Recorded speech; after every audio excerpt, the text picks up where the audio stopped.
Ano ba ang benepisyo ng ubas sa ating katawan? Ang ubas ay isa sa mga pinakapopular at masarap na prutas sa buong mundo. Bukod sa kanilang matamis na lasa, ang ubas ay mayaman din sa mga phytochemicals na nakakatulong sa pag-iwas at paglaban sa iba't ibang mga sakit. Narito ang mga pambihirang health benefits ng ubas sa ating katawan. Isa, mabuti para sa puso. Ang mga ubas ay mayaman sa mga antioxidant na tulad ng resveratrol, quercetin at catechin, na nakakatulong sa pag-iwas sa oxidative stress at pamamaga sa mga blood vessel. Ang mga antioxidant na ito ay maaari ring makatulong na mapababa ang antas ng cholesterol at presyon ng dugo, at maprotektahan ang puso mula sa mga sakit tulad ng atherosclerosis, stroke at heart attack. Dalawa, mabuti para sa utak. Ang mga ubas ay nagtataglay din ng mga phytochemicals na tulad ng polyphenols at flavonoids, na nakakatulong sa pagpapabuti ng cognitive function at memory. Ang mga phytochemicals na ito ay maaari ring makapagpabagal ng pag-unlad ng neurodegenerative diseases tulad ng Alzheimer's at Parkinson's, sa pamamagitan ng pagpapalakas ng neuronal communication at neurogenesis. Tatlo, mabuti para sa balat. Ang mga ubas ay naglalaman din ng mga bitamina at mineral na tulad ng vitamin C, vitamin E, vitamin K, manganese, copper at zinc, na mahalaga para sa kalusugan at kagandahan ng balat. Ang mga bitamina at mineral na ito ay nakakatulong sa pagpapanatili ng collagen synthesis, wound healing, skin hydration, skin elasticity at skin protection mula sa UV rays at free radicals. 4. Mabuti para sa buto. Ang mga ubas ay nag-aambag din ng mga bitamina at mineral na tulad ng calcium, magnesium, phosphorus, potassium at boron, na mahalaga para sa bone health.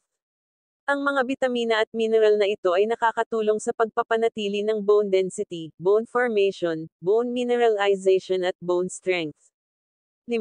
Mabuti para sa kidney. Ang mga ubas ay may diuretic effect, na nakakatulong sa pagtanggal ng sobrang tubig at toxins mula sa katawan sa pamamagitan ng pagpapalakas ng pag-ihi. Ito ay nakakatulong sa pagpapababa ng panganib ng urinary tract infections, kidney stones, at pagpapanatili ng health ng urinary system. 6. Mabuti para sa mata. Ang ubas ay naglalaman din ng iba pang mga antioxidant tulad ng lutein at zeaxanthin, na maaaring makatulong na maprotektahan ang iyong mga mata mula sa pinsala dulot ng blue light, ultraviolet light, at oxidative stress. Ang ilang mga pag-aaral ay nagmungkahi na ang pagkain ng ubas o ubas juice ay maaaring mapabuti ang pag-andar ng retina at maprotektahan ito mula sa degeneration. 7. Mabuti para sa immune system. Ang mga ubas ay nagbibigay din ng mga phytochemicals na tulad ng stilbenoids, anthocyanins at tannins, na may antimicrobial at antiviral properties. Ang mga phytochemicals na ito ay nakakatulong sa paglaban sa iba't ibang uri ng pathogens tulad ng bakterya, fungi at viruses, at pagpapalakas ng immune response.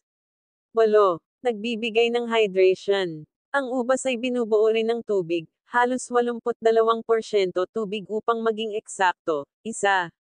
Ang tubig ay mahalaga para sa lahat ng mga proseso sa katawan, pati na rin para sa balat, buhok, at kuko. Ang tubig ay tumutulong din na panatilihin kang hydrated at maiwasan ang dehydration, na maaaring magdulot ng sakit ng ulo, pagkapagod, at panghihina. 9. Maaaring makatulong na bawasan ang kolesterol. Ang mga compound na matatagpuan sa ubas ay maaaring makatulong na protektahan laban sa mataas na antas ng kolesterol sa pamamagitan ng pagbaba sa pag-absorb nito. Sa isang 8 linggong pag-aaral sa 69 na tao na may mataas na kolesterol, ang pagkain ng 3 tasa, 500 gramo, ng pulang ubas bawat araw ay nakatulong na babuan ang kabuuang at LDL, masama, na mga antas ng kolesterol. 10. Mabuti para sa buhok. Ang mga ubas ay mayaman din sa mga phytonutrients na tulad ng proanthocyanidins, na may anti-inflammatory at antifungal properties. Ang mga phytonutrients na ito ay nakakatulong sa pagpapalakas ng follicles ng buhok, pagpigil sa buhok pagkawala, pagpapagaling ng anit impeksyon at pagpapakinis ng buhok texture.